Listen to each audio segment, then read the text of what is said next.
ভোরের আলোয় জেগে ওঠে ছোট্ট এক গ্রাম, যেখানে স্বপ্ন আর বাস্তবতা নিঃশব্দে মিশে থাকে। এই গ্রামেরই এক ছেলে আরিফ, যার চোখে লুকিয়ে আছে হাজার প্রশ্ন।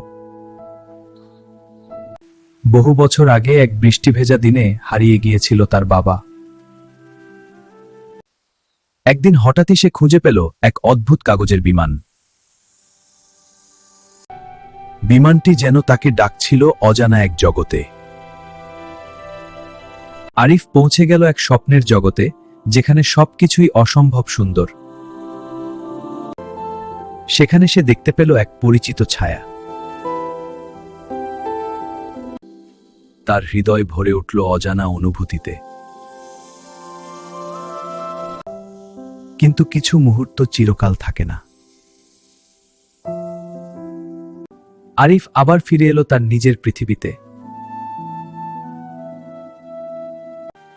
কিন্তু এবার তার চোখে ভয় নয়, আছে আশা। কারণ সে জানে ভালোবাসা কখনো হারিয়ে যায় না।